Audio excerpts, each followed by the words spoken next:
जी अस्सलाम वालेकुम। कैफेट आज के लेक्चर का आगाज़ करते हैं। 99 पार्ट ए, जिसमें हम चैप्टर 23 को डिस्कस करेंगे। प्रीवियस लेक्चर में हमने चैप्टर 22 को कंप्लीट किया था। चैप्टर 22 रिव्यू इंगेजमेंट से रिलेट करता था, जिसमें हमने ये स्टडी किया था कि रिव्यू इंगेजमेंट और ऑडिट इंगेजमेंट में डिफरेंस क्या है। पहली चीज़ ये स्टडी की। दूसरी चीज़ हमने अहम जो स्टडी की कंसेप्ट वो ये कि रिव्यू इंगेजमेंट में प्रोसीजर कौन कौन से परफॉर्म होते हैं, ठीक है। और तीसरी चीज़ हमने रिव्यू इंगेजमेंट की रिपोर्ट का एक फॉर्मेट स्टडी किया था, ठीक है, जिसमें हमने देखा कि ऑडिट रिपोर्ट ही की तरह कुछ स्टैंडर्डाइज पैराग्राफ हैं, जिनमें जो ज़्यादा रेलिवेंट रिव्यू के पॉइंट ऑफ व्यू से ज़्यादा रेलिवेंट पैराग्राफ थे वो थे एक स्कोप और एक कंक्लूजन वाला, ठीक है जी। इसके बाद हमने कुछ क्वेश्चंस प्रैक्टिस किए थे। टोटल शायद 5 क्वेश्चन थे। आपको 4 होम्स बल्कि 4 क्लास में ही हमने कर लिए थे। एक होम असाइनमेंट के तौर पे दिया था। इन क्वेश्चन में कोई प्रॉब्लम हो तो पूछ लीजिए, ठीक है। वो जो होम असाइनमेंट के तौर पे क्वेश्चन आपको दिया था वो असल में उसने एक सिचुएशन क्रिएट की थी जिसमें गोइंग कंसर्न इश्यूज थे। उस केस स्टडी का मकसद आपको ये रियलाइज़ करवाना था कि अगर रिव्यू इंगेजमेंट में भी कोई गोइंग कंसर्न का इशू अराइज हो जाए तो आपने वो जो हमने प्रोसीजर पढ़े हुए ना, inquiry, analytical and other review procedure, उनसे हट के फिरा यानी उनसे ज़्यादा भी प्रोसीजर आपको परफॉर्म करने पड़ सकते हैं, क्योंकि गोइंग कंसर्न का रिस्क अराइज हो गया था। तो उसमें हमने गोइंग कंसर्न से रिलेटेड प्रोसीजर्स भी परफॉर्म किए थे। ये कंसेप्ट तो हमने पढ़ा हुआ ना, कि नॉर्मली रिव्यू में inquiry, analytical and other review procedure perform होते हैं। पहला कंसेप्ट ये। दूसरा concept, normally test of control, test of details perform नहीं होते। तीसरा कंसेप्ट, अगर रिस्क अराइज हो जाए यानी इन प्रोसीजर से अगर रिस्क अराइज हो जाए तो फिर आपको जो भी प्रोसीजर ज़रूरी हैं वो परफॉर्म करने पड़ते हैं। फिर हम ये नहीं देखते ये रिव्यू है कि ऑडिट है, फिर हम देखते हैं रिस्क है। उस रिस्क को एड्रेस करने के लिए जो प्रोसीजर ज़रूरी है वो परफॉर्म करते हैं। इनमें कोई प्रॉब्लम हो तो पूछ लीजिए। कोई प्रॉब्लम नहीं। अगले नेक्स्ट टॉपिक की तरफ चलें। नेक्स्ट हमारा चैप्टर है chapter 23, quality control in audit, ठीक है। चैप्टर 23 छोटा चैप्टर है और इजी चैप्टर है, ठीक है। ये चैप्टर छोटा भी है और इजी। डॉक्यूमेंटेशन का चैप्टर्स आपको इजी लगा होगा, डॉक्यूमेंटेशन वाला चैप्टर इजी लगा होगा, ऐसा ही है। लेकिन उसमें एक दो कंसेप्ट अहम थे, खास तौर पे वो जो था changes in audit documentation after auditors report. उसी तरह जो क्वालिटी कंट्रोल इन ऑडिट है, ये भी छोटे छोटे कुछ कंसेप्ट्स हैं। एग्जाम पॉइंट ऑफ व्यू से तैयार सारा करेंगे, लेकिन जो ज़्यादा अहम है वो है इसमें क्वालिटी कंट्रोल रिव्यू वाला पॉइंट। क्वालिटी कंट्रोल रिव्यू वाला पॉइंट। तो कोशिश तो करूंगा मैं कि ये आज कंप्लीट ना हो, लेकिन मे भी इजी है ना। तो अगर आपको समझ आ रहा हुआ और लग रहा हुआ वाकई इजी है तो मे भी आज कंप्लीट हो भी जाए। लेकिन फिर बहरहाल हम कम से कम सवाल क्वेश्चंस कोशिश करेंगे आज ना करें, ताकि ये ना हो कि एंड पे आके सर ने एक दिन में एक चैप्टर फुड़का दिया था, ऐसा ही है ना। इसलिए हमारी पूरी कोशिश होगी कि एक लेक्चर में ये कंप्लीट ना हो। आपने भी कोशिश करनी है। बहरहाल जहाँ पे आपको लगे कि आज के दिन आपने जितना याद करना है उस हद तक बात पहुँच गई है तो आप मुझे इशारा दीजिए, मैं वहीं पे रोक दूंगा लेक्चर, ठीक है। तो फिर बात हाथ से भी निकल गई। ऐसा तो चैप्टर 23 क्वालिटी। और टोटल हमारा जो इफेक्टिव लेक्चर का टाइम होगा वो हमने एग्री किया हुआ है 1.5 घंटे से ज़्यादा का नहीं होगा डेली, ऐसा ही। हाँ, वो पिछले 1-2 लेक्चर में शायद एक लेक्चर में टाइम ज़्यादा हो गया था। बहरहाल चले, कोई नहीं, कभी कभी हो जाता है।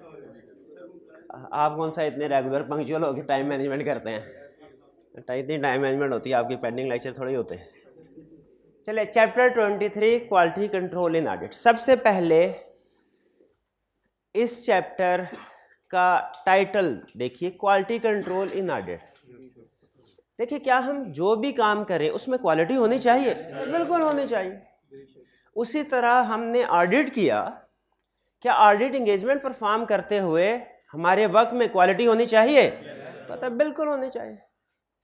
कहता है जब अब मैं आपसे पूछता हूँ, एक कॉलेज है, हम चाहते हैं क्वालिटी एजुकेशन प्रोवाइड करें। क्वालिटी तो आप हर जगह पे नाम सुनते होंगे ना, ठीक है, हाँ जी। तो क्वालिटी एजुकेशन प्रोवाइड करें।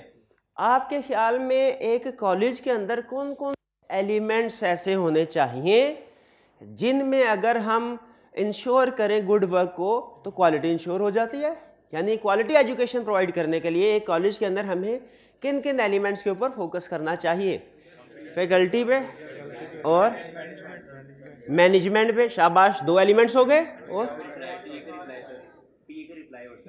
टीए के रिप्लाई व्हाट्सएप पे, फिजिकल के साथ ऑनलाइन। अच्छा ना, आपको कुछ गलती है। फिजिकल वाले स्टूडेंट्स के लिए व्हाट्सएप ग्रुप नहीं होते, वो तो सिर्फ इसलिए हमने क्रिएट किया कि स्टूडेंट अगर गैर हाजिर हो तो वो हाँ उस तक असाइनमेंट वगैरह पहुंच सके हमारी। अच्छा नहीं, ये रीजनेबल एश्योरेंस से ज़्यादा की एक्सपेक्टेशन गैप है ये। अच्छा, फैकल्टी हो गया, मैनेजमेंट हो गया, और एनवायरमेंटल बिल्कुल टेस्टिंग सिस्टम, अच्छा एलिमेंट ये भी बताया आपने। सिलेबस टाइम पे कंप्लीट हो, टाइम से मुराद क्या है? आप अपनी असाइनमेंट बड़ी टाइम पे कंप्लीट कर, 1-2 दिन आगे पीछे, और अभी तो हुए भी नहीं है। आज क्या तारीख है? आज क्या 30 तारीख है, अभी तो ऑफिशियली है। फिर कौन सी वाली बात कर रहे हो?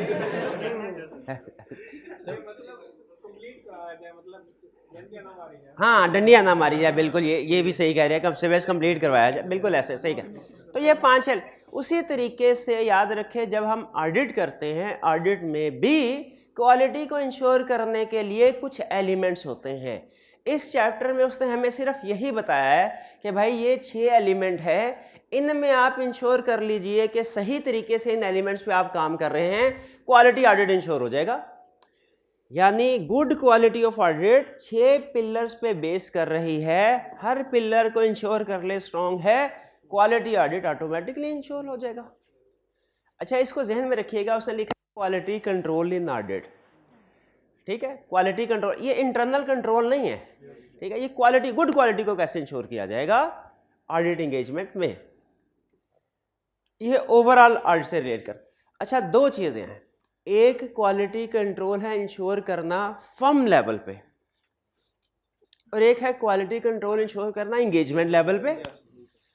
फर्म लेवल का मतलब ये है कि आपने कोई भी एंगेजमेंट हो, चाहे इंश्योरेंस एंगेजमेंट हो, चाहे नॉन इंश्योरेंस हो, चाहे ऑडिट हो, चाहे रिव्यू हो, कुछ चीज़ें ऐसी हैं जो कि हर टाइप ऑफ एंगेजमेंट से पहले आपने या उसके दौरान में इंश्योर करनी है, जबकि कुछ चीज़ें ऐसी हैं जो कि सिर्फ ऑडिट एंगेजमेंट पे अप्लाई होती हैं। तो हमारे जो इंटरनेशनल स्टैंडर्ड्स हैं उनमें 2 तरह के स्टैंडर्ड्स हैं। एक है कि फर्म में क्वालिटी कंट्रोल को कैसे इंश्योर किया जाए फर्म लेवल पे, और एक है इंगेजमेंट लेवल पे क्वालिटी कंट्रोल को कैसे इंश्योर किया जाए। फर्म लेवल पे क्वालिटी कंट्रोल को इंश्योर करने के लिए है एक स्टैंडर्ड जिसे कहते हैं ISQC, international standards on quality control. ये हमारे सिलेबस में नहीं है। इंगेजमेंट लेवल यानी ऑडिट लेवल पे कि एक ऑडिट में कैसे क्वालिटी को इंश्योर किया जाए, उसके ऊपर भी एक स्टैंडर्ड है जिसे कहते हैं ISA 220, ये हमारे सिलेबस में है। और इंटरेस्टिंगली दोनों में एलिमेंट सेम है, तकरीबन मटेरियल सेम, कुछ जगहों पे फर्क है। जैसे नॉर्मली वो कहा करता है कि ISQC के अंदर जो फर्म लेवल पे है कि it is firms responsibility to do this, लेकिन जो ISA है 220 जो क्वालिटी कंट्रोल इन ऑडिट को इंश्योर करता है, वो कहता है engagement partner shall do this. अब चूंकि हमारे सिलेबस में ISA 220 है, तो आप देखेंगे इसमें जो एलिमेंट्स इंश्योर करने की कि उन पे सही काम हो रहा है, अल्टीमेट रिस्पॉन्सिबिलिटी किस पे अप्लाई कर रहा है, एंगेजमेंट पार्टनर पे, ठीक है। तो इस चैप्टर का मकसद क्या है, ये इंश्योर करना कि हमारे पूरी एंगेजमेंट अच्छे तरीके से स्टार्ट से लेके एंड तक, कहाँ से, स्टार्ट से लेके एंड तक अच्छे तरीके से परफॉर्म हुई है और उसमें क्वालिटी को इंश्योर किया गया है। यह है quality control in audit, simple concept. और इसमें आप देखेंगे तकरीबन सारी चीज़ें, तकरीबन सारी क्वालिटी कंट्रोल रिव्यू पे आके एक दो चीज़ें आएंगी एक्स्ट्रा, आपने पढ़ी हुई हैं, उनका कंसेप्ट आपको होगा। अल्फाज शायद डिफरेंट हो लेकिन कंसेप्ट सारे आपने पढ़े होंगे। स्टार्ट करें जी। सबसे पहले वो हमें ये बताता है, ये भी रिसेंटली आया इस वजह से आपको ज़्यादा क्वेश्चन इसमें नज़र नहीं आए होंगे, लेकिन इस टाइम के लिए अच्छा है, ये एग्जामिन हो सकता है स्टूडेंट में। Introduction. Objective of the standard is to implement a system of quality control to ensure that audit engagement is performed in accordance with legal and professional standard and audit report is issued as appropriate in circumstances. ठीक है, कि ensure किया जाए, quality control system क्या ensure करेगा कि सारी legal requirements पूरी हुई हैं। ये तो ऑडिट डॉक्यूमेंटेशन के ऑब्जेक्टिव भी मिलते जुलते ही नहीं थे, उसका भी यही मकसद था कि हमारे पास एविडेंस होता है, हमने लीगल रिक्वायरमेंट ISS को लीगल रिक्वायरमेंट्स को कंप्लाई किया है, रिपोर्ट जो इशू किया है वो अप्रोप्रिएट है। कह रहा है system of quality control include policy and procedure for following element, यानी आप एक ऑडिट में अगर good quality control system introduce कराना चाहते हैं, इन 6 एलिमेंट्स पे काम करना पड़ेगा। लीडरशिप एलिमेंट, लीडरशिप की क्या रिस्पॉन्सिबिलिटी है, क्योंकि लीडरशिप ये तो हमने इंटरनल कंट्रोल सिस्टम में भी पढ़ा था, कंट्रोल इन कि जब तक लीडरशिप अच्छी नहीं होगी, सपोर्ट नहीं करेगी, दुनिया का कोई सिस्टम नहीं चल सकता। क्या इंटरनल कंट्रोल सिस्टम लीडरशिप यानी कंट्रोल एनवायरनमेंट के बगैर अच्छा ऑपरेट कर सकता है? नहीं कर सकता। तो क्या फर्म के अंदर भी, वो तो क्लाइंट की बात कर रहे थे ना हम, क्लाइंट का फर्म के अंदर भी जो क्वालिटी कंट्रोल सिस्टम है, ये एंगेजमेंट पार्टनर यानी लीडरशिप उनकी सपोर्ट के बगैर नहीं चल सकता। इसलिए उसने सबसे पहले लीडरशिप के रोल को एम्फसाइज किया है। अच्छी क्वालिटी के लिए लीडरशिप की इन्वॉल्वमेंट जरूरी है। वो एग्जाम्पल सेट करें, वो पहले बताएं कि कॉम्पिटेंस ऑब्जेक्टिविटी को हमने अचीव किया है।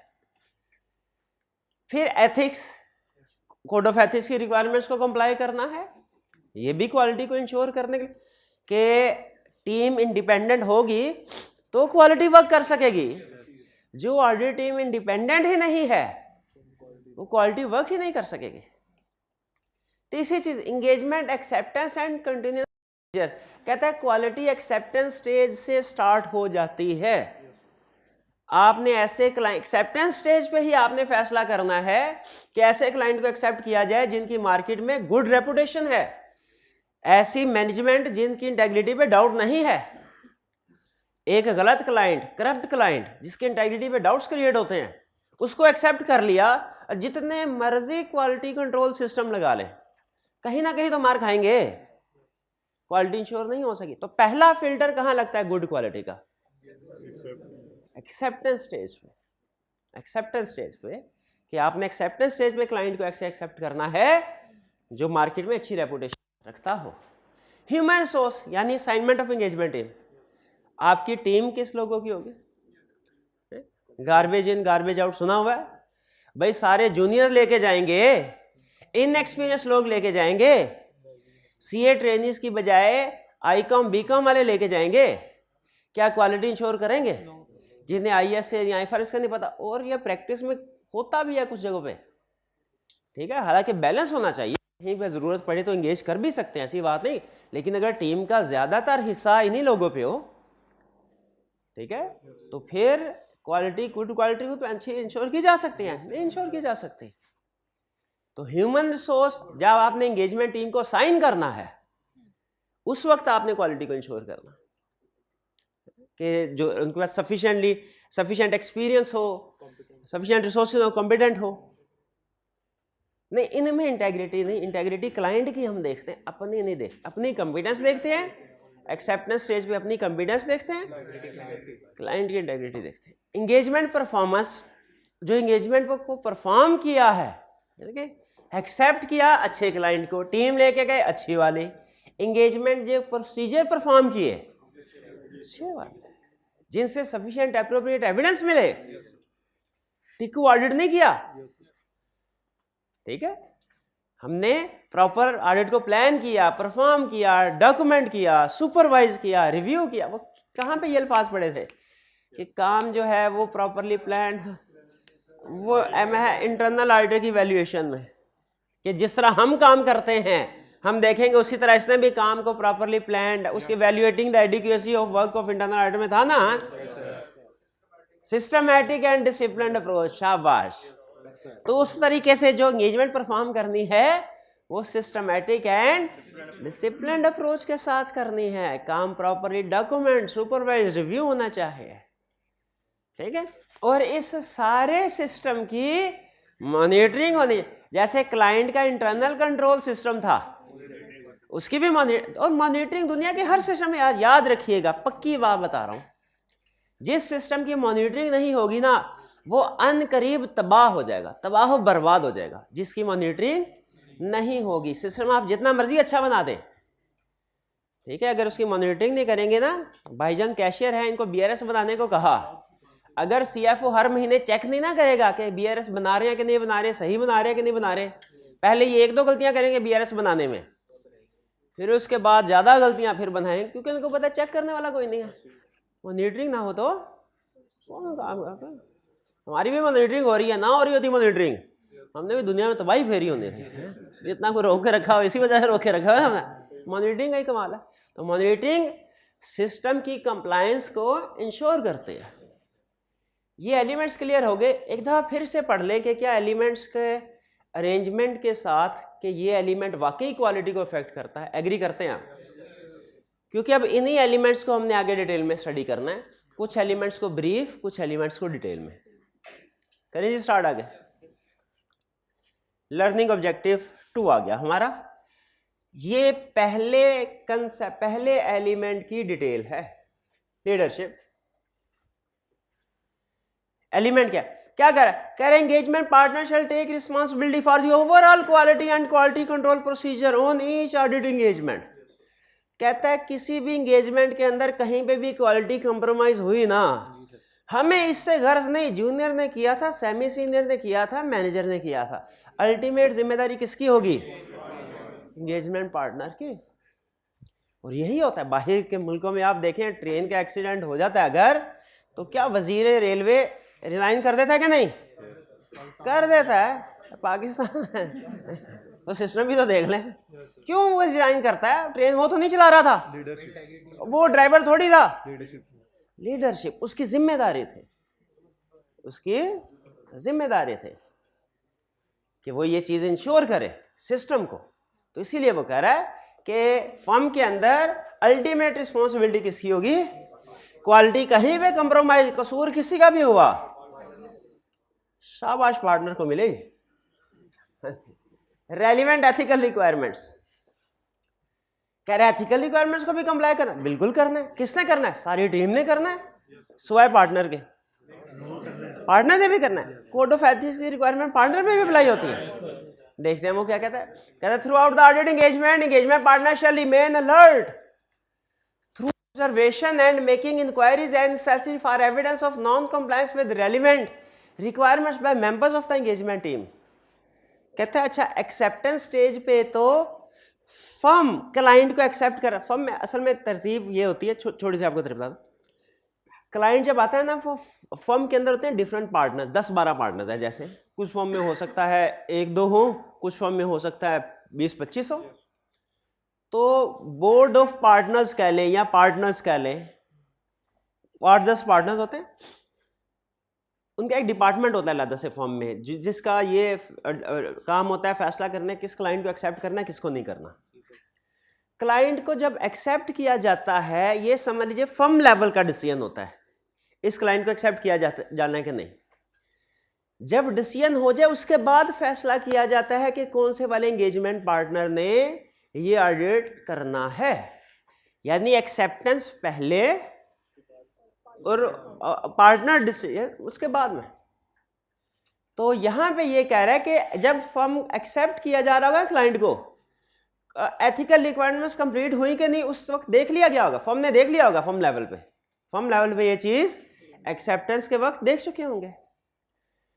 क्या पार्टनर के पास जब ये क्लाइंट एलोकेट किया जाएगा, क्या पार्टनर ने ये तसल्ली करके बस खामोश रह जाए कि स्टार्ट में एक्सेप्टेंस प्रोसीजर परफॉर्म के वक्त कोड ऑफ एथिक्स की कंप्लायंस चेक कर ली गई है, अब पूरे ऑडिट में कोई एथिकल वायलेशन नहीं हो सकती कि उसे through out the audit alert रहना चाहिए, through out the audit alert रहना। जैसे रिस्क ऑफ फ्रॉड में हमने पढ़ा था ना कि रिस्क ऑफ फ्रॉड स्टार्ट में भी राइज हो सकता है, थ्रू आउट द ऑडिट भी उसे अलर्ट रहना चाहिए। उसी तरह एथिक्स की वायलेशन स्टार्ट में भी हो सकती है, ड्यूरिंग भी। आपने बहुत से केसेस पढ़े, कोई एग्जांपल दे सकते हैं किसी केस की जिसमें ड्यूरिंग एंगेजमेंट एथिक्स की वायलेशन हो रही हो? हाँ, जब वो क्लाइंट हमारे सीनियर को ऑफर करता था कोई जॉब, वो ड्यूरिंग एंगेजमेंट करता था। जब वो कोई इंड्यूसमेंट ऑफर करता था, जब वो कोई शेयर्स बाय कर लेता था टीम मेंबर चलते ऑडिट में, रिश्तेदार को निकल आता। रिश्तेदार पहले नहीं होता था क्या? अचानक निकल आता था रिश्तेदार, हाँ, दरमियान में आइडेंटिफाई हो। पहले नई इंफॉर्मेशन, बिल्कुल नई रिश्तेदारी, ये ज्यादा अच्छा लफ्ज़ है, रिश्तेदार बन जाता था। तो क्योंकि कोड ऑफ एथिक्स की वायलेशन दरमियान में भी हो सकती है, इसलिए उसने देखे थ्रू आउट द ऑडिट के, उसने स्टार्ट नहीं, क्योंकि स्टार्ट में फर्म एक्सेप्टेंस स्टेज पे देख चुकी होगी। कह रहा है throughout the audit engagement panel alert रहेगा, थ्रू ऑब्जर्वेशन खुद भी आंखें भी खुली रखेगा और पूछता भी रहेगा क्या for evidence of non compliance भी रख के किसी एथिकल रिक्वायरमेंट्स की वायलेशन तो नहीं हुई। अगर कोई नॉन कंप्लायंस उसके सामने आए तो वो क्या करे? एप्रोप्रिएट एक्शन ले कि उसको, यानी वो सेफ गार्ड अप्लाई करे। इन शॉर्ट ये कहना चाह रहा है, और दूसरों से मशवरा लेने की जरूरत पड़े वो भी कर ले। Engagement partner should form a conclusion on compliance with independence requirements that in doing so engagement, कहते हैं at the end engagement partner ने एक फाइनल कंक्लूजन देना होता है कि क्या उसके ख्याल में कोड ऑफ एथिक्स की सारी रिक्वायरमेंट्स को कंप्लाई किया गया है कि नहीं किया गया। एक फाइनल कंक्लूजन देना किसकी जिम्मेदारी है? एंगेजमेंट पार्टनर की। कह रहे हैं इस कंक्लूजन तक पहुंचने के लिए वो रेलेवेंट इंफॉर्मेशन ऑब्टेन करेगा, सेफगार्ड अप्लाई करेगा, और अगर फर्म की कोई पॉलिसीज वगैरह को ब्रीच किसी और किया गया है, किसी और एंगेजमेंट पे, उनको कंसीडर करेगा। पहली चीज, तीन चीजें उसने कहा। जिम्मेदारी उसने क्या लगाई है? एंगेजमेंट पार्टनर एक ओवरऑल कंक्लूजन देगा एंड पे कि उसके ख्याल में उसकी टीम ने कोड ऑफ एथिक्स की सारी रिक्वायरमेंट्स को कंप्लाई किया है, किसी को वायलेट नहीं किया। इस नतीजे तक पहुंचने के लिए उसने तीन काम करने हैं। पहला काम करना है obtain information to identify threats, और यहां से उसने आइडेंटिफाई कर ले, ठीक है। दूसरा काम उसने करना है अगर कोई थ्रेट आइडेंटिफाई हो जाए तो प्रॉपरली सेफगार्ड अप्लाई करना। वो सेफगार्ड जो भी थ्रेट डिपेंड करता है सिग्निफिकेंस ऑफ सेफगार्ड, यहां से आ गया, ये बात उसने यहां पे कर ले। ये असल में ड्यूरिंग की बात कर रहा है, ये एंड पे। तीसरी बात, evaluate information on identified breaches. बाज़ औक़ात ऐसा होता है कि किसी दूसरे क्लाइंट पे कोई इंडिपेंडेंस की वायलेशन हुई है, हमने देखना होता है अच्छा वो केस सामने आ गया हमारे, क्या ये मसला हमारे एंगेजमेंट में तो नहीं है, ठीक है। जैसे हो सकता है कि किसी दूसरे क्लाइंट पे हमें पता चला हो कि उसमें कोई एथिक्स की वायलेशन हुई, एथिक्स की वायलेशन, तो फर्म के अंदर इंटरनल रिपोर्टिंग होती है जिसमें पार्टनर लेवल पे सारी रिपोर्ट पहुंचती है कि किस किस क्लाइंट पे कोई क्या एथिकल वायलेशन हुई। उसको चेकलिस्ट बना के फिर पार्टनर्स देख लेते हैं कि क्या हमारे ऑडिट क्लाइंट पे इस तरह की वायलेशन तो नहीं है कोई। तो ये सारे काम किसकी जिम्मेदारी है? पार्टनर की। तो दो एलिमेंट्स हो गए। पहला क्वालिटी कंट्रोल का एलिमेंट क्या था? लीडरशिप। लीडरशिप में हमने क्या स्टडी किया कि अल्टीमेट रिस्पॉन्सिबिलिटी क्वालिटी कंट्रोल करने की पार्टनर की है, एंगेजमेंट पार्टनर की है, सॉरी एंगेजमेंट पार्टनर की है। दूसरा हमने रेलिवेंट एथिकल। तो हमने क्या देखा कि इंश्योर करना कि team code of ethics requirements को कंप्लाई करता है, किसकी जिम्मेदारी है? पार्टनर की। इसके लिए उसने through out the audit alert रहना है, कोई नॉन कंप्लायंस ना हो एथिकल रिक्वायरमेंट्स की। अगर कोई नॉन कंप्लायंस है तो उसके एड्रेस करना है, उसका सेफगार्ड अप्लाई कर। सेफगार्ड कुछ भी हो सकता है, डिपेंडिंग, वो इवन विड्रॉल भी हो सकता है। और एंड ऑफ द एंगेजमेंट उसने कंक्लूजन ड्रा करना है कि क्या उसकी टीम ने सारी रिक्वायरमेंट्स को कंप्लाई किया है। इस कंक्लूजन को ड्रा करने के लिए उसने जो इंफॉर्मेशन और जो ऑब्जर्वेशन इंक्वायरी की होगी उस इंफॉर्मेशन को भी कंसीडर करना है, और जो सेफगार्ड अप्लाई किए होंगे वो भी देखना मुनासिब थे कि नहीं। और लास्ट में फर्म के अगर दूसरे कोई क्लाइंट्स पे ब्रीच हुई है उसको वैल्यूएट करना है कि कहीं हमारे क्लाइंट हमारे ऑडिट में इसका इफेक्ट तो नहीं आ रहा। ये हो गए एथिकल रिक्वायरमेंट, 2 एलिमेंट हो गए। क्लियर जी? दोनों में कोई नई चीज़ नहीं, सिर्फ ये कि वो स्पेसिफिकली कंसेप्ट्स को रिलेट कर रहा है पार्टनर के साथ कि जो आपने पहले पढ़ा था ये काम किए जाएंगे पार्टनर के सिमिलर। फिर acceptance and continuance of client relationship and audit engagement, इसमें 2 हिस्सों में डिवाइडेड है ये कंसेप्ट, एक ISQC 1 और एक ISA 220। दोनों में डिफरेंस क्या है भला? ISQC 1 रिलेट करता है फर्म लेवल पे, ISA एंगेजमेंट लेवल। अच्छा, इसमें फर्म का रोल क्यों आया, गैस कीजिए? क्योंकि फर्म ने एक्सेप्ट करना है। अच्छा, तो फिर एंगेजमेंट पार्टनर ISA 220 का क्यों रोल आया? आगे से उसको एलोकेट करना है क्लाइंट, उसने देखना है कि क्या एक्सेप्टेंस के प्रोसीजर सही परफॉर्म हुए हैं कि नहीं।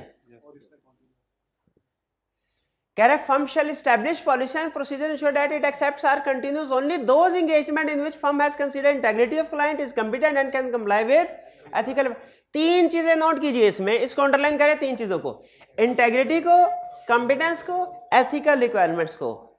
और बताइए मुझे क्या एक्सेप्टेंस चैप्टर 5 में हमने यही चीजें नहीं पढ़ी थी कि एक्सेप्टेंस के वक्त ये चीजें, ये matters to be considered before acceptance, 3 factors यही थे। बाकी इसके बाद नीचे टेबल आ जाता था, टेबल वाला कंसेप्ट आ जाता था। इससे मुझे याद आ गया, कोड ऑफ एथिक्स तो हमारी बुक में किस चैप्टर में है? शाबाश, 5 में भी है, 6 में भी है, ज्यादा 7। ये ना कोड ऑफ एथिक्स का क्वेश्चन आ जाए और स्टूडेंट की तरह आप आ जाए रोते रोते, मैं सर ये कोड ऑफ एथिक्स का क्वेश्चन आ गया चैप्टर 7 में, तो कहीं डिस्कस ही नहीं हुआ। ये एक्सेप्टेंस का था, 5 का था उसका, तब भाई 5 में डिस्कस हुआ यार। ठीक है भाई, चले कोई बात नहीं, इसी बहाने रिवीजन हो गई, भाई का शुक्रिया, भाई ने रिवीजन करवा दी हमारी। चले, तो उसमें एक्सेप्टेंस में क्या ये 3 चीजें थी? वही है, कोई नई चीज है? यहां पे इसने सिर्फ स्पेसिफाई कर दिया फर्म ये करेगी। Engagement partner should be set. अच्छा, एंगेजमेंट पार्टनर जब अपॉइंट हो जाए तो क्या उसको ये देखना चाहिए भाई फर्म तो एक्सेप्ट होगी जैसी तैसी, फर्म ने कर दिया, अगर गलत क्लाइंट एक्सेप्ट हो भी गया तो फर्म भुगतेगी, कि उसे अब स्पेसिफिकली खुद से भी देखना है। क्योंकि देखिए एक्सेप्टेंस का हमने ऑडिट में ये भी पढ़ा हुआ कि बाज़ औक़ात हमें मैनेजमेंट की इंटेग्रिटी के बारे में स्टार्ट में इंफॉर्मेशन नहीं मिलती, ड्यूरिंग ऑडिट मिलती है। अब अगर ड्यूरिंग ऑडिट क्या कोई ऐसा इशू अराइज हो सकता है जो एक्सेप्टेंस के डिसीजन से रेलिवेंट हो, क्या एंगेजमेंट पार्टनर को वो आइडेंटिफाई करके बाकी पार्टनर्स के सामने रखना चाहिए, या ये कहना चाहिए गलत क्लाइंट था भी तो फर्म भुगतेगी? भाई सारे एक ही कश्ती में सवार हैं, वो फर्म डूबेगी तो खुद भी तो डूबेगा।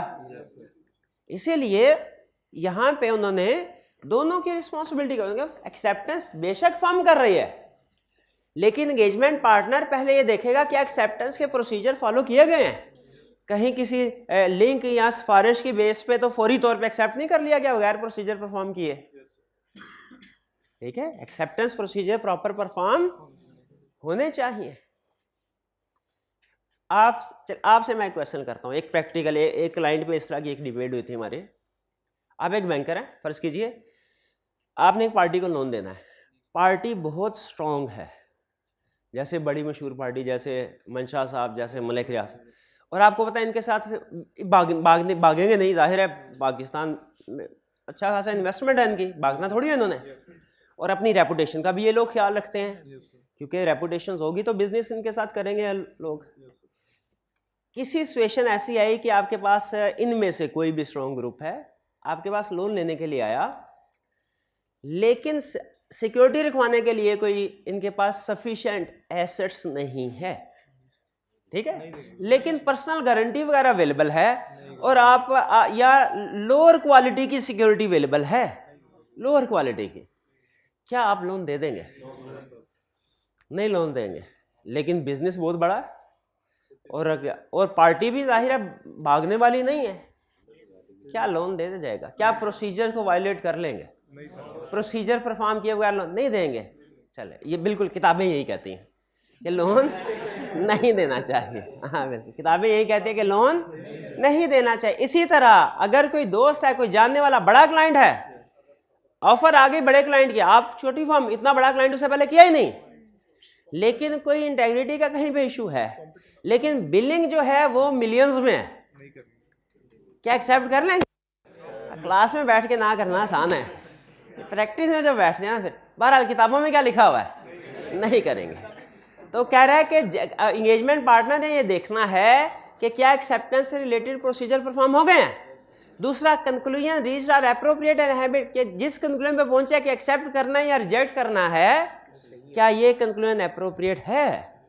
If engagement partner obtains information that would have caused to decline the engagement if obtained earlier, he will promptly notify firm so that अगर कभी किसी भी स्टेज पे through out the engagement partner के सामने कोई ऐसी इंफॉर्मेशन आती है जिससे उसे लगे कि इस एंगेजमेंट को एक्सेप्ट नहीं करना चाहिए, वो फौरी तौर पे क्या करेगा, फर्म को कम्युनिकेट करेगा। किस लिए? ताकि प्रॉपर एक्शन लिया जाए। चलें फिर से आ जाए वापस। 3 एलिमेंट्स है एंगेजमेंट एलिमेंट्स क्वालिटी कंट्रोल। पहला कौन सा? लीडरशिप। दूसरा एथिकल रिक्वायरमेंट कंप्लायंस। तीसरा acceptance and continuous procedure. Leadership में क्या सीखा हमने कि अल्टीमेट रिस्पॉन्सिबिलिटी एंगेजमेंट पार्टनर की है एक ऑडिट के ऊपर। फिर इसके बाद एथिकल रिक्वायरमेंट्स में क्या सीखा कि टीम के इंडिपेंडेंस को इंश्योर करना है और through out the engagement alert रहना है। हमने एंगेजमेंट पार्टनर ने अगर कोई इशू सामने आता है प्रॉपर सेफगार्ड अप्लाई करना है, ड्रॉ क्यों ना करना पड़े, और खास तौर पे at the end conclusion draw करना है कि क्या एथिकल रिक्वायरमेंट्स को कंप्लाई किया गया है, ये कंक्लूजन ड्रॉ करना है। इस कंक्लूजन के ड्रॉ करने में जो information through out the engagement उसके सामने, उसको भी कंसीडर करना है। फर्म की अदर कोई ब्रीच हुई है उसको भी कंसीडर करना है। तीसरे नंबर पे हमने क्या चीज़ सीखी एथिकल रिक्वायरमेंट्स के बाद? एक्सेप्टेंस एंड कंटिन्यूअस प्रोसीजर, जिसमें 2 रिक्वायरमेंट्स है, एक फर्म लेवल की, पार्टनर लेवल। फर्म लेवल की रिक्वायरमेंट क्या है? किसी भी क्लाइंट को एक्सेप्ट करने से पहले आपने acceptance and continuous procedure perform करने हैं। और एंगेजमेंट लेवल की रिक्वायरमेंट क्या है? Partner, step number 1, partner ensure करेगा प्रोसीजर परफॉर्म हुए हैं और डॉक्यूमेंट कंक्लूजन ठीक है, डॉक्यूमेंटेड है, और फिर थ्रू आउट द एंगेजमेंट भी उसने लर्न। अगर कोई ऐसी इंफॉर्मेशन आती है जो एक्सेप्टेंस के डिसीजन को हिट कर, देखें ये रिक्वायरमेंट एथिकल वाली रिक्वायरमेंट के साथ ही है, मैच मिलती जुलती उस जैसी है। एथिकल वाली में उसने कहा था थ्रू आउट द ऑडिट अगर एथिक्स की वायलेशन सामने आए उस पर एक्शन लेना है।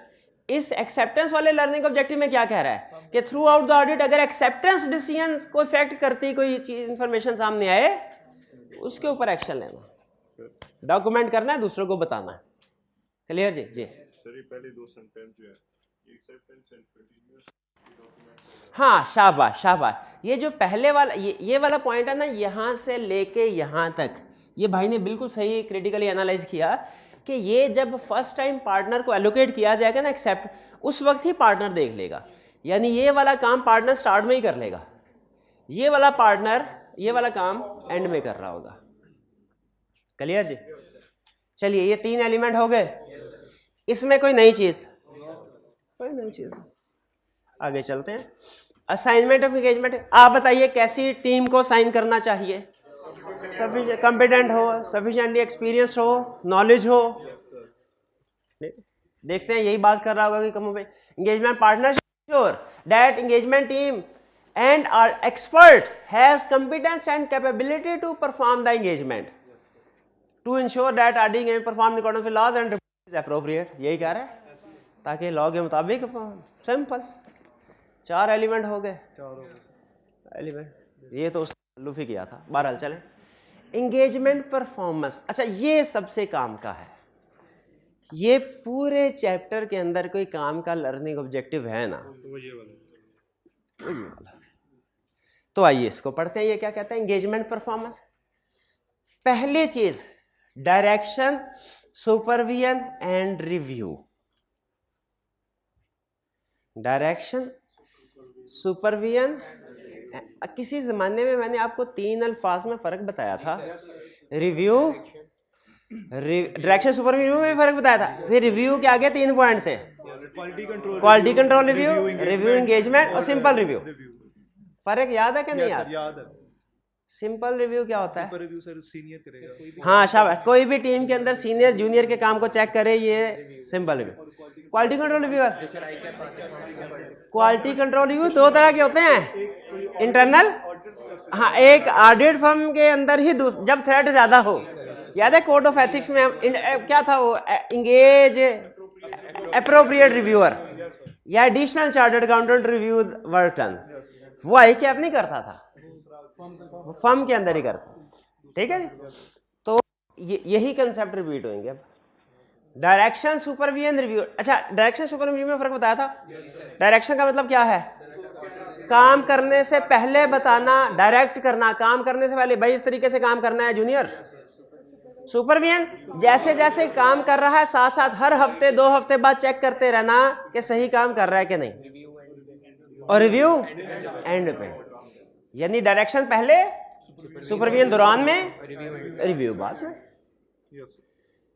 खुद बताइए, एंगेजमेंट परफॉर्म होते हुए डायरेक्शन जूनियर को देनी चाहिए कि उन्हें वर्किंग पेपर लास्ट ईयर के दे, भाई ये छाप दो, डायरेक्शन सुपरविजन होनी चाहिए। अच्छा, अब किसी केस स्टडी में ना वो आपसे केस स्टडी में पूछ सकता है कि एंगेजमेंट स्टार्ट में टीम को डायरेक्शंस दे दी गई और फिर उसके बाद 2 महीने बाद एंड पे मैनेजर रिव्यू करने के लिए आ गया, क्या प्रॉब्लम है इस केस स्टडी में? सुपरविजन नहीं की भाई, सुपरविजन में कह रहे एंगेजमेंट पार्टनर, तो फिर मैं किसको फांसी लगाना चाहिए?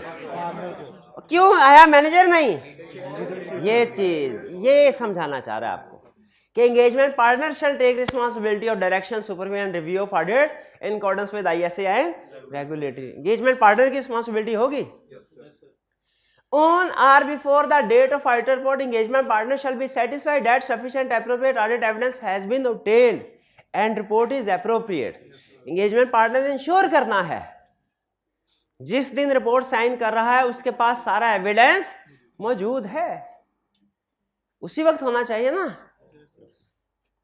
कि रिपोर्ट के बाद भी एविडेंस ले सकते, रिपोर्ट के बाद रिप्रेजेंटेशन लेटर नहीं ले सकते, नहीं ले सकते। रिपोर्ट के बाद कोई न्यू प्रोसीजर परफॉर्म कर सकते हैं?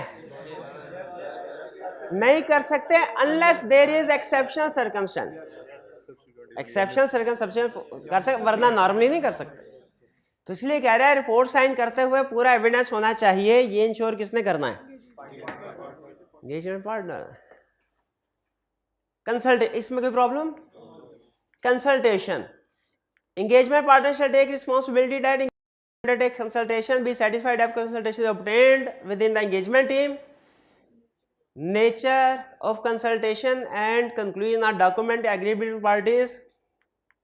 दो चीजें होती हैं, एक होता है मशवरा, एक होता है इख्तलाफ। अच्छा, इख्तलाफ का मतलब झगड़ा नहीं होता। एक चीज ये ध्यान में रखिए, फर्म के अंदर इख्तलाफात होते, जहां पे 2 लोग होंगे ना, 2 लोग मशवरा कर लेना चाहिए, ठीक है, लेकिन मशवरा करने से पहले उससे भी ज्यादा अहम चीज ये चेक करना होता है कि जिससे मशवरा करें बंदा ठीक है कि नहीं। बाज़ औक़ात वो अपने इंटरेस्ट होते हैं। हाँ, तो कंसल्टेशन का मतलब फर्म के अंदर क्या जूनियर को कोई प्रॉब्लम आ जाए, सीनियर से कंसल्ट कर लेना चाहिए। सीनियर को प्रॉब्लम आ जाए मैनेजर से, मैनेजर को प्रॉब्लम आ जाए पार्टनर से। हमारी फर्म में ना कुछ चीज़ें ऐसी होती हैं, जब आप फर्म में जाएंगे ना, सबसे अहम चीज़ होती है फर्म की सिलेक्शन। 3.5 साल, जिस तरीके से आप 3.5 साल सीखेंगे ना, बाकी की सारी ज़िंदगी ना चाहते हुए भी उसी तरीके से गुजारेंगे। वो चीज़ें आपकी पर्सनालिटी का हिस्सा बन जाती हैं। तो और इसमें ज़रूरी नहीं होता कि मशहूर फर्म में जाएं, कोई भी अच्छी फर्म मशहूर हो लाजमी नहीं, और मशहूर फर्म अच्छी हो ये भी लाजमी नहीं। नॉर्मली होता है मशहूर फर्म अच्छी होती है इन दी लॉन्ग रन, लेकिन लाजमी नहीं होता। तो अच्छी फर्म प्रेफरेंस होनी चाहिए। मशहूर हो तो बहुत अच्छा, ना भी मशहूर हो तो अच्छी होनी चाहिए। जो मशहूर फर्म अच्छी नहीं है वहाँ पे नहीं होने, क्योंकि वो आपकी पर्सनालिटी का। हमारी फर्म में एक बात बड़ी अच्छी मुझे पर्सनली, अब उस वक्त एहसास भी नहीं होता था, हमारे पार्टनर जिस रूम में बैठे होते थे उसका दरवाज़ा हमेशा खुला होता था। उसका दरवाज़ा हमें, हालांकि अच्छी फर्म और उसमें पार्टनर की पोजीशन पे हो, मतलब फैसिलिटीज़ लेने में या एक वो एक वीआईपी प्रोटोकॉल में कोई प्रॉब्लम तो नहीं थी, लेकिन हमेशा किस लिए, अब समझ में आता है किस लिए, ताकि पूरे फर्म में किसी को कोई भी प्रॉब्लम है उसे पार्टनर तक एक्सेस करने में, पार्टनर के साथ इशू शेयर करने में कोई प्रॉब्लम ना हो। तो कंसल्टेशन में वो ये नहीं कह रहा कि कंसल्ट करेंगे, मतलब असल मकसद उसका ये नहीं है, असल मकसद यह है कि पार्टनर की ये रिस्पॉन्सिबिलिटी है वो ऐसा कम्युनिकेशन सिस्टम या ऐसा कल्चर फर्म के अंदर प्रमोट करें जिससे जब लोगों को कोई गाइडेंस चाहिए हो तो वो दूसरों से पूछने में उनको कोई प्रॉब्लम ना हो, हर्डल क्रिएट ना हो। तो engagement partner shall take responsibility that engagement team undertake consultation, यानी कहीं पे कोई चीज़ उन्हें समझ में नहीं आ रही पूछ लेना चाहिए, पूछ लेना चाहिए। ठीक है, जैसे कहीं पे हमें समझ नहीं आ रही आम जिंदगी में ये चीज़ हलाल है कि हराम है, मुफ्ती थोड़ी है हम लोग। ठीक है, वैसे तो ज़मीर हमारे बड़े फतवे देता ही रहता है तो क्या करना चाहिए भाई, जो उस फील्ड के एक्सपर्ट हैं उनसे पूछना चाहिए। तो जब आप फर्म के अंदर आपको कोई चीज़ समझ में नहीं आएगी, आपने क्या करना है, कंसल्ट करना है। किससे? अपने सीनियर से, पार्टनर से।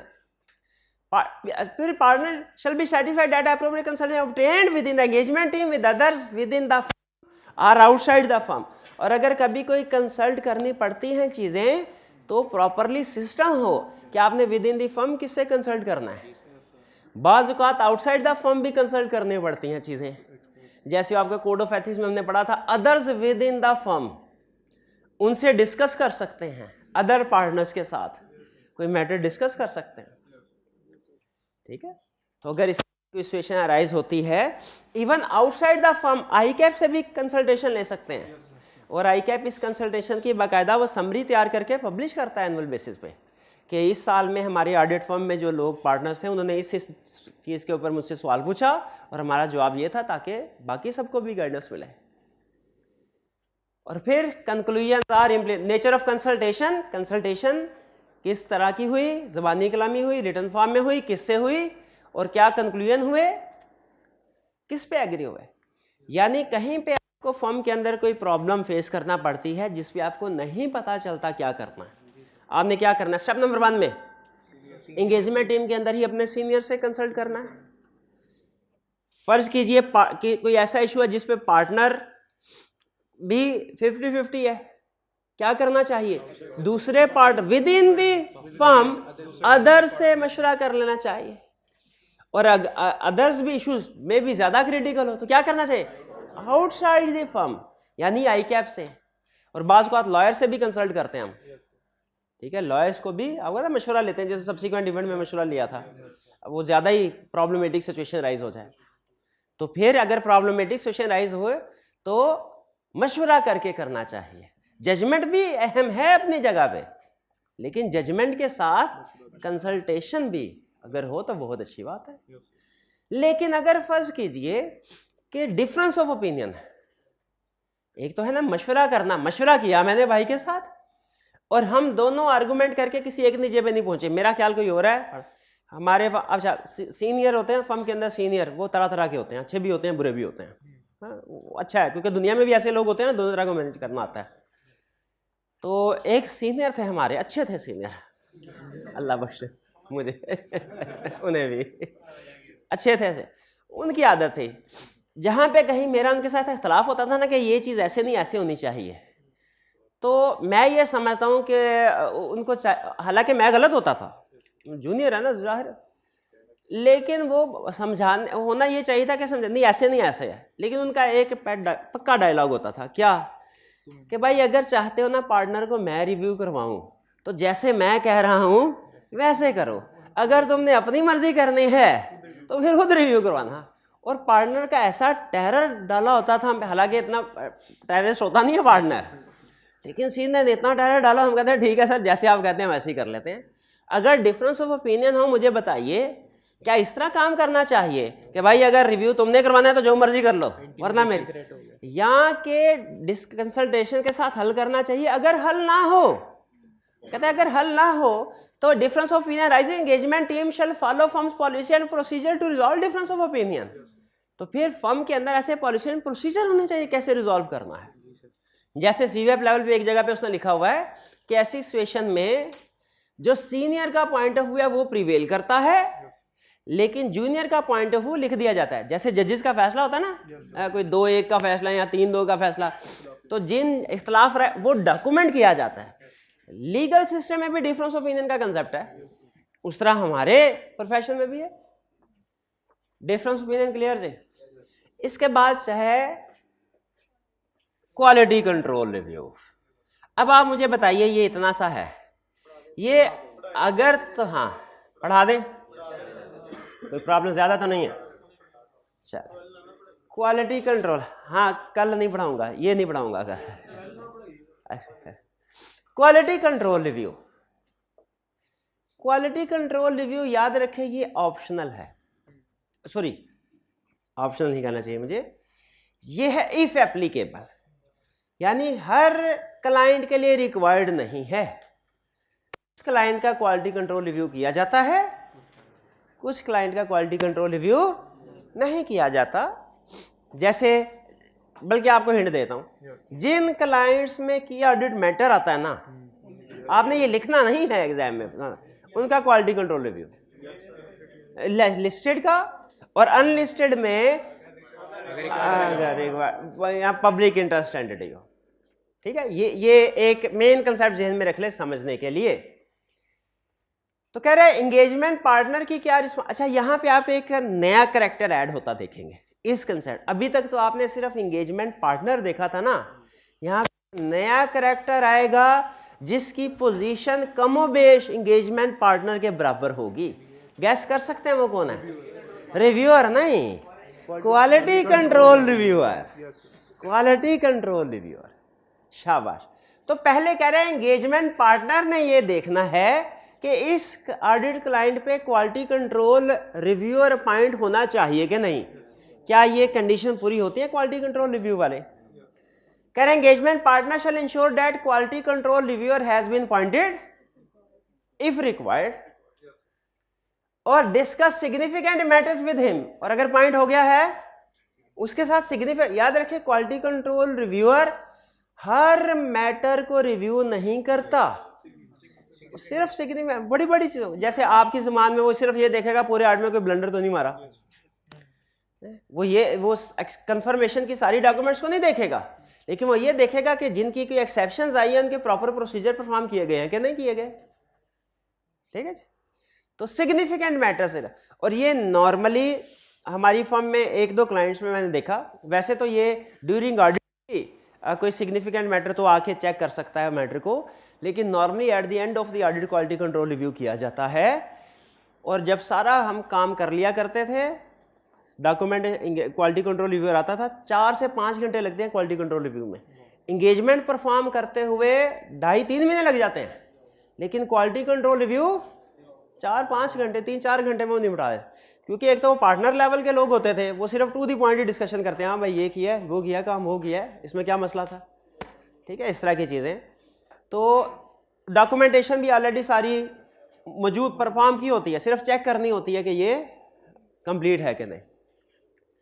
और साइन, ये अहम चीज़, साइन ऑडिट। आप खुद बताइए रिपोर्ट कब साइन करनी चाहिए पार्टनर, क्वालिटी कंट्रोल रिव्यू से पहले के बाद में? बाद में। और ये ज़हन में रखिएगा, क्वालिटी कंट्रोल रिव्यू है 2 तरह के। क्वालिटी कंट्रोल का कंसेप्ट पता है ना, एंगेजमेंट टीम के काम को चेक करना बाहर के बंदे, एक है इंटरनल, एक है एक्सटर्नल।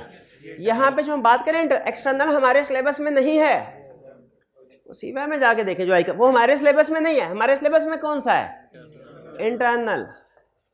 ठीक है, एक्सटर्नल होता है रिपोर्ट साइन होने के बाद, इंटरनल होता है होने से पहले। तो खुद बताइए ये QCR कब होना चाहिए? Report sign audit report only after completion of QCR, ताकि QCR में अगर कोई ब्लंडर फर्ज के सामने आ भी जाता है उसको एड्रेस करके रिपोर्ट इशू की जाए। Responsibilities of engagement quality control partner are reviewer. अब जो क्वालिटी कंट्रोल पार्टनर है रिव्यूअर, उसकी रिस्पॉन्सिबिलिटी क्या है? Firm shall establish policy and procedure to require quality control review. अब ये किसकी ये रिस्पॉन्सिबिलिटी थी? एग्जाम में रिक्वायरमेंट को गौर से देखना। ये रिस्पॉन्सिबिलिटी किसके हैं और ये किसके हैं? रिव्यूअर के। Firm shall establish procedure to require quality control reviewer to review financial statement है प्रपोज्ड ऑडिट रिपोर्ट। उसने फाइनेंशियल स्टेटमेंट को रिव्यू करना है, ऑडिट रिपोर्ट को देखना है क्या क्या मॉडिफिकेशन है कि स्टैंडर्ड है। सिग्निफिकेंट मैटर्स पार्टनर के साथ डिस्कस करने हैं। अब देखिए पार्टनर्स ने उसके साथ डिस्कस करने हैं, उसने पार्टनर के साथ डिस्कस करने हैं। Review documents relating to significant judgements and conclusion reached. चूंकि खास तौर पे जजमेंटल मैटर्स में इशू आ सकते हैं तो बाकी के मैटर्स तो सिर्फ ज़बानी कलामी डिस्कस कर दें, लेकिन जो जजमेंटल चीज़ें हैं उनके डॉक्यूमेंट्स भी चेक करें। समझ आया? सिग्निफिकेंट मैटर सारे डिस्कस करेगा, लेकिन जो सिग्निफिकेंट मैटर जजमेंट वाले हैं उनके डॉक्यूमेंट्स को भी चेक करें। Evaluate conclusion reached eight appropriateness of report, और फिर देखेगा कि ओवरऑल जिस कंक्लूजन में पहुंचे है कि मटेरियल मिसस्टेटमेंट है या स्कोप लिमिटेशन है वो एप्रोप्रिएट है और उसके मुताबिक रिपोर्ट सही बनी है। ऐसा तो नहीं मटेरियल मिसस्टेटमेंट तो है, लेकिन बेसिस फॉर क्वालिफाइड ओपिनियन में मिसस्टेटमेंट को एक्सप्लेन ही नहीं किया। ठीक है, ये चीजें उसने चेक करनी है कि कंक्लूजन एप्रोप्रिएट है, रिपोर्ट सही ड्राफ्ट की गई है। कह रहे for audit of listed entities, जिससे पता चला कि लिस्टेड एंटिटीज का तो इस एक फ्रेज से हमें दो बातें पता चली। पहली चीज, लिस्टेड एंटिटीज का क्वालिटी कंट्रोल रिव्यू होना ही होना है, और दूसरी चीज इसके अलावा भी कुछ कंपनीज का हो सकता है क्वालिटी कंट्रोल रिव्यू, लेकिन अगर लिस्टेड एंटिटीज का क्वालिटी कंट्रोल रिव्यू है तो ये कुछ मजीद काम करना है। क्या? Reviewer shall ensure that independence of engagement independent. और आपको याद होगा रिपोर्ट के अंदर भी हमने पढ़ा था कि लिस्टेड कंपनी और अनलिस्टेड कंपनी के ऑडिट रिपोर्ट में फर्क पता है, उसमें एक इंडिपेंडेंस वाला पॉइंट भी था। तो लिस्टेड कंपनी में चूंकि रिपोर्ट के अंदर ऑडिट टीम की डिपेंडेंस का जिक्र भी करना होता है तो क्वालिटी कंट्रोल रिव्यू और इंडिपेंडेंस को भी चेक करेगा कि टीम इंडिपेंडेंट है कि नहीं। फिर consultation on difficult contentious matters take place and conclusion, कि क्या कंसल्टेशन जिस जगह पे अगर कोई डिसएग्रीमेंट हो तो कंसल्टेशन की गई है कि नहीं टीम के एक दूसरे के साथ। कंसल्टेशन तीन तरह की हो सकती है ना, within the firm, outside, sorry within the team, फिर outside the team, within the firm, फिर outside the firm. Correct, consultation conduct. फिर audit document show the work performed in relation to significant judgement and support the conclusion reached. ठीक है, हालांकि ये significant judgement वाला ऊपर कर चुका है, बहरहाल चले लिख दिया, उसने रिपीट कर दिया तो कर लिया। क्लियर हो गया? क्वालिटी कंट्रोल रिव्यू में हमने क्या सीखा? हाँ जी, और क्वालिटी कंट्रोल रिव्यू अगर वैसे तो नहीं है सिलेबस में, लेकिन अगर पूछ ले किन एंगेजमेंट्स का क्वालिटी कंट्रोल रिव्यू किया जाता है, फौरन जहन में की ऑडिट मैटर आ जाए, लिस्टेड और unlisted if required by law और if deemed necessary by audit. Key audit matter में भी ऐसे था, बस खोलो ये था। नहीं एंड पे आखिरी लाइन छोड़ दें। मॉनिटरिंग, कौन मॉनिटरिंग करेगा सारे सिस्टम की? अच्छा काम की बात बताएं मुझे। फिर आपने गुड क्वालिटी को इंश्योर किया विद इन दी फर्म, ये सारे प्रोसीजर को परफॉर्म करके आई कैप रिव्यू करने के लिए आएगा। आप कैसे साबित करेंगे? डॉक्यूमेंटेशन से। नॉर्मली डॉक्यूमेंटेशन रिक्वायरमेंट सिर्फ ऑडिट टीम की होती है या एंगेजमेंट पार्टनर की कह लें। यहां पे डॉक्यूमेंटेशन रिक्वायरमेंट एंगेजमेंट पार्टनर के साथ साथ जो क्वालिटी कंट्रोल रिव्यूअर है उसकी भी जिम्मेदारी है। आप गैस कीजिए आपकी जजमेंट, मैं चाहता हूं थोड़ा सा सोचें, आपके ख्याल में क्वालिटी कंट्रोल रिव्यू के हवाले से है, अब ये मैं आप पे छोड़ता हूं, ये मैं नहीं करवाता, कहीं आप ये ना कहे सर ने एक दिन में ही सारा चैप्टर फुड़का दिया है। अच्छा नहीं, पक्का चलें। आप फिर आपके पास 3 मिनट आपको दे रहा हूं, आपने सोचना है खुद से कि कौन कौन से मैटर्स डॉक्यूमेंट करने होंगे क्वालिटी कंट्रोल के हवाले से एंगेजमेंट पार्टनर ने, और कौन कौन से मैटर्स डॉक्यूमेंट करने होंगे क्वालिटी कंट्रोल रिव्यूअर ने। अभी चूंकि मैंने पढ़ाया नहीं तो ज़्यादातर हो सकता है आपके इरेलीवेंट पॉइंट्स हों, लेकिन मैं चाहता हूँ आप इसके ऊपर सोचें। क्वेश्चन समझ आ रहा है कि क्वालिटी कंट्रोल के हवाले से इस सबूत के तौर पे कि आपने क्वालिटी वर्क किया है, एंगेजमेंट पार्टनर ने कौन से डॉक्यूमेंट करने हैं चीज मैटर्स, और क्वालिटी कंट्रोल रिव्यूअर ने कौन से मैटर्स डॉक्यूमेंट करने हैं। लिख लेंगे? लिख लेंगे कुछ ना कुछ। चले 1 मिनट आपको दे रहा हूं, 1 मिनट में लिखिए, 1 मिनट में। हाँ जी, 2 ले लें, चले 2, लेकिन कुछ ना कुछ लिखे जरूर, सोचे और लिखे फटाफट। साइड में कहीं लिख दें, तैयार होते होते आपने 1.5 मिनट ले लेना।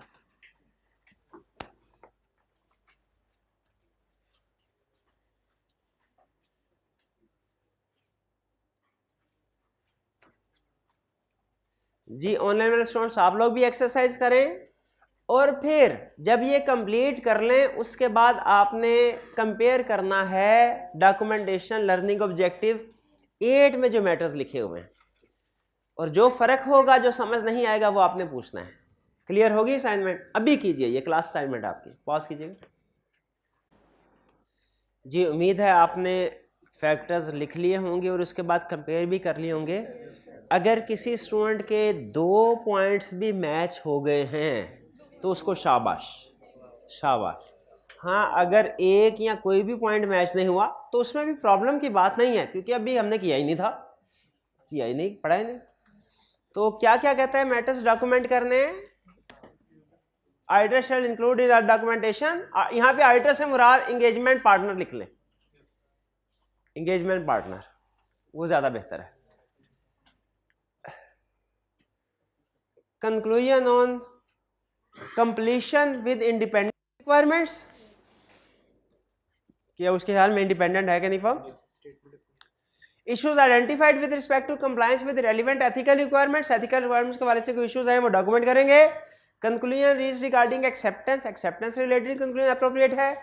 Nature and scope of consultation, जो कंसल्टेशन है वो की गई है कि नहीं। नहीं तो वो जो इतने प्रोसीजर परफॉर्म किया है सिग्निफिकेंट मैटर्स, उनको कह रहा है कि उनको जिक्र ही नहीं कर रहा,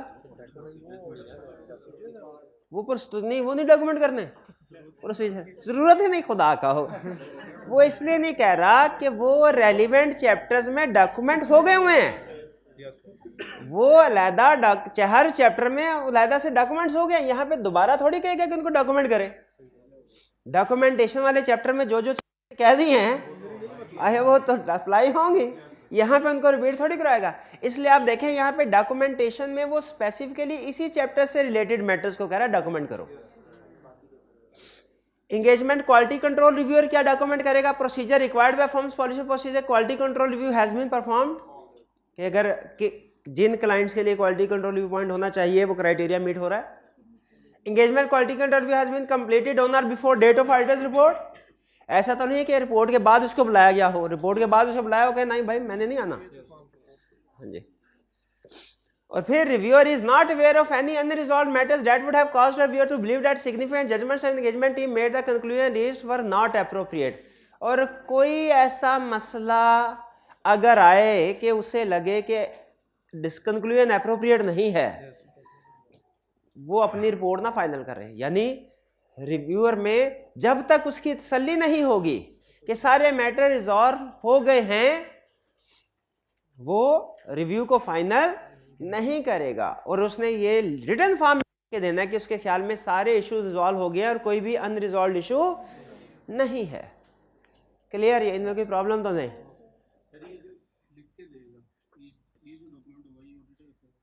ये डॉक्यूमेंट नहीं, ये एंगेजमेंट पार्टनर ही रखेगा, ये फर्म अपने पास रखेगी। एंगेजमेंट पार्टनर जब रिपोर्ट साइन कर देता है उसके बाद एंगेजमेंट पार्टनर खत्म। फिर फर्म उस एंगेजमेंट से रिलेटेड डॉक्यूमेंट्स को अपने स्टोर रूम में रख लेती है रिकॉर्ड। हाँ, वो एंगेजमेंट पार्टनर को दे दी, एंगेजमेंट पार्टनर ने वो डॉक्यूमेंट फर्म को दे दी। जी जी।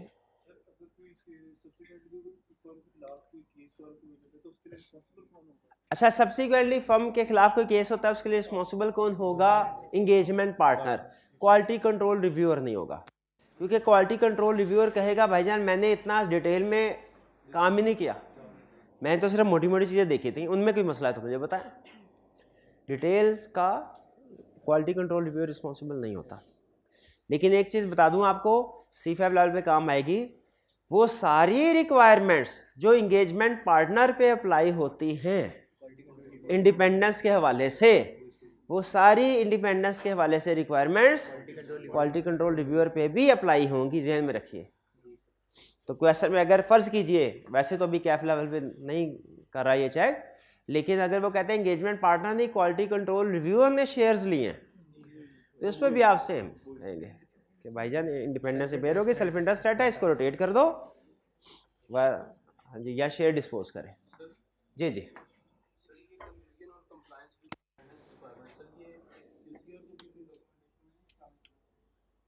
देखिए, जब एक पार्टी ने कर लिया दूसरी को करने की जरूरत नहीं है।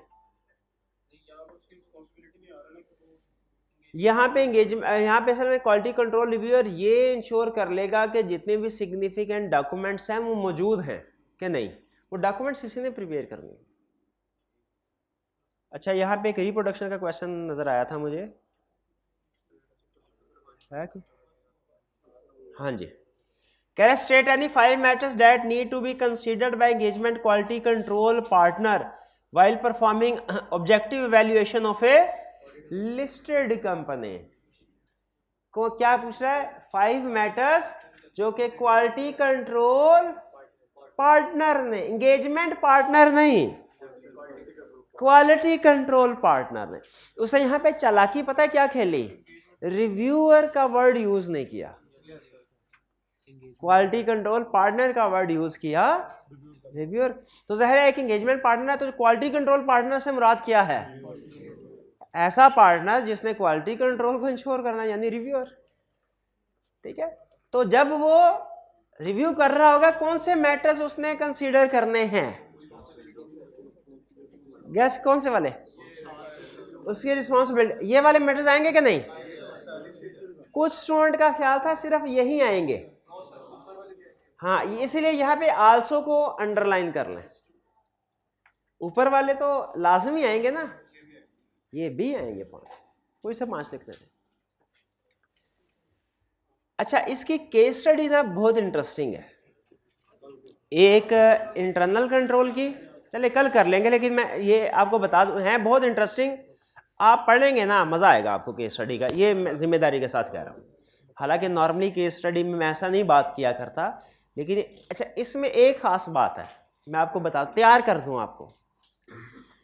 अहम चीज़ है, नॉर्मली छोटी कंपनीज के लिए हमारी टीम होती है छोटी। वैसे तो पार्ट क्वालिफाइड बंदा जो है ना, जैसे CA फाइनलिस्ट, वो बेहतर यही है, वो टीम का हिस्सा हो सकता है, कोई प्रॉब्लम नहीं है, लेकिन वो मैनेजर लेवल पे नहीं होना चाहिए, प्रेफरेबली नहीं होना चाहिए, छोटे क्लाइंट्स में भी नहीं होना चाहिए। एक क्वालिफाइड बंदा हो तो क्वालिटी जाहिर है ज़्यादा बेहतर होगी। नॉन क्वालिफाइड बंदा होगा, नो डाउट वो भी काम करने वाला होगा, लेकिन जनरल रूल ये है कि क्वालिफाइड चार्टर्ड अकाउंटेंट का वर्क ज़्यादा क्वालिटी वाला होता है पार्ट क्वालिफाइड से। इस बात से आप एग्री करते हैं? ये जनरल रूल है, वरना बाजुकात ऊंच चीज़ भी होती है। मैंने अपनी प्रैक्टिस में ऐसे लोग भी देखे हैं जो कि इंटर पास थे और चार्टर्ड अकाउंटेंट से ज़्यादा बिजनेस का पता था उनको। ठीक है, बहरहाल, लेकिन जनरल रूल बता रहा हूँ, केस स्टडी में तो जनरल रूल चलेगा। और दूसरा, बड़ी टीम बेहतर है छोटी टीम से। टीम अगर ज़्यादा होगी अच्छी क्वालिटी वाला काम करेगी। ये चलें, छोटी फर्म में भी, सॉरी छोटे क्लाइंट जो हो ना, छोटा, उसमें भी हमें इंश्योर करना चाहिए रीजनेबल टीम हो और क्वालिफाइड लोग हो। लेकिन अगर बड़ा क्लाइंट है लिस्टेड, उसमें बताइए पार्ट क्वालिफाइड होना क्वालिटी कंट्रोल को क्वेश्चन मार्क करता है कि नहीं? अगर उसकी लीड कर रहा हो पार्ट क्वालिफाइड, या 2-3 लोगों की टीम सिर्फ हो, भाई इंश्योर का इसका मतलब है टीम की असाइनमेंट ठीक नहीं की गई। ये चीज ध्यान में रखिएगा। क्वालिटी कंट्रोल की केस स्टडी करते हुए सबसे अहम चीज जो आपने नोट करनी है वो सुन लें। नहीं, वो तो एक पॉइंट बताया सिर्फ फैक्टर कि चूंकि क्वालिटी कंट्रोल होता ही, क्वालिटी QCR होता ही लिस्टेड कंपनी का है, तो उसमें क्वालिफाइड लोग होने चाहिए और टीम सफिशिएंट होनी चाहिए। 2-3 लोगों की टीम कोई टीम नहीं। सबसे पहले रिक्वायरमेंट को देखें आप discuss the quality issues in the above scenarios. Quality issues याद रखें, ये केस स्टडी ऑडिट की हर केस स्टडी से डिफरेंट है। एक रीजन क्या, बाकी की केस स्टडी ऑडिट के सिर्फ एक एलिमेंट को डील कर रही होती है, ये आपके पूरे के पूरे एक्सेप्टेंस स्टेज से लेके क्वालिटी कंट्रोल रिव्यू और रिपोर्ट तक और डॉक्यूमेंटेशन तक जितने भी इश्यूज हैं सबको कवर कर सकते हैं।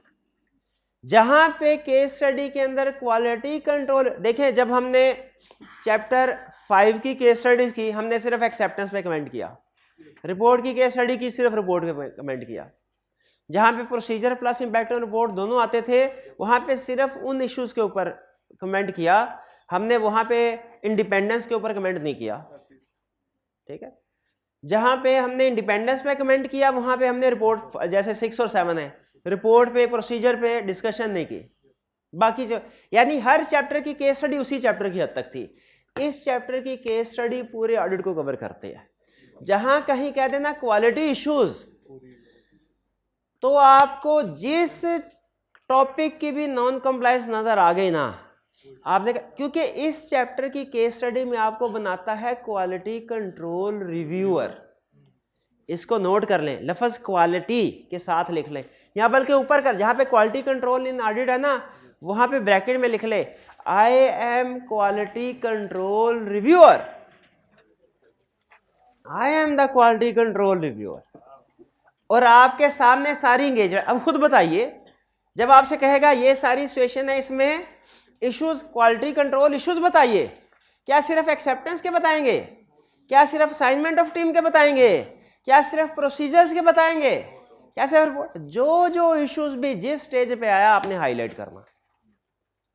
इसमें कोड ऑफ एथिक्स का इशू भी हो सकता है, इसमें इंटरनल कंट्रोल वीकनेस का इशू भी हो सकता है, इसमें प्रोसीजर का भी, एक्सेप्टेंस का भी, इसमें सैम्पलिंग का भी इशू हो सकता है, इसमें इंटरनल ऑडिटर एक्सपर्ट का इशू भी हो सकता है, कंफर्मेशन का इशू भी हो सकता है, कोई भी लेकिन होगा हमेशा कंसेप्चुअल। और ये केस स्टडी इजी होगी। केस स्टडी का एक असूल होता है, वो जितने ज्यादा कंसेप्ट कवर कर रहे होते हैं ना, यानी या तो केस स्टडी सेट करने वाला डेप्थ को फोकस करता है या कवरेज को वाइड। जब वो ज्यादा कंसेप्ट टेस्ट करना चाह रहा होता है ना, तो वो डेप्थ में नहीं जा सकता। ठीक है, तो इसीलिए अब ये चूंकि इसने ज्यादा कंसेप्ट को टेस्ट करना है, तो ये बहुत ज्यादा डिटेल में नहीं। अगर उसने किसी कंफर्मेशन को डिटेल में चेक करना होगा ना, तो कंफर्मेशन की केस स्टडी बनाएगा, इधर नहीं सेट। इधर जो भी कंसेप्ट टेस्ट होंगे आप देखेंगे वो बेसिक लेवल के कंसेप्ट हैं, तक कहीं से भी उठा सकता है। क्वालिटी कंट्रोल रिव्यूअर है ना, आपको पता है क्वालिटी कंट्रोल रिव्यूअर ने तो पूरे ऑडिट के सिग्निफिकेंट जजमेंट्स और सिग्निफिकेंट मैटर्स को देखना है। तो कोई भी इशू आए ये जहन में रखिएगा। रिक्वायरमेंट में किस लफ्ज से पता चलेगा आपको? अब ये मैं सिर्फ आपको रिक्वायरमेंट पढ़ा रहा हूं। पहले क्वेश्चन की रिक्वायरमेंट क्या है? Discuss the quality issues the above scenario. Question के किस लफ्ज से आपको पता चला ये क्वालिटी कंट्रोल रिव्यू का क्वेश्चन, क्वालिटी कंट्रोल का क्वेश्चन? इसको अंडरलाइन करें जी।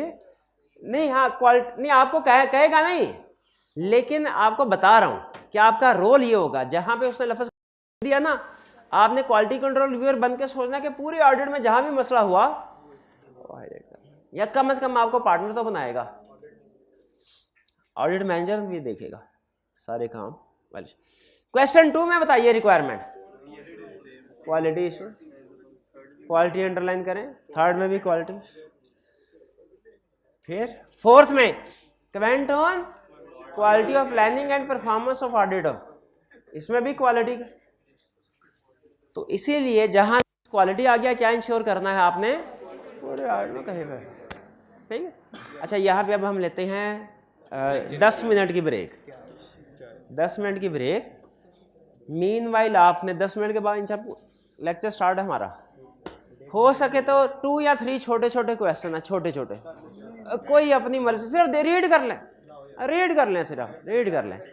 चाय कप लेके आए ऊपर अपने खर्चे पे ऊपर से, और साथ साथ कप भी तेरे जाएगा, साथ साथ ये सिर्फ 2 या 3 में से कोई एक इंटरेस्टिंग लगे ना, फिर भी आपने दूसरी केस स्टडी नहीं पढ़नी, चाय के कप के साथ मज़ा दोबाला हो जाएगा, केस स्टडी का, चाय का नहीं, चाय का नहीं। चलिए आज का सॉरी ये हिस्सा लेक्चर का ये हिस्सा यहाँ पे ख़त्म करते हैं हम। अल्लाह हाफ़िज़।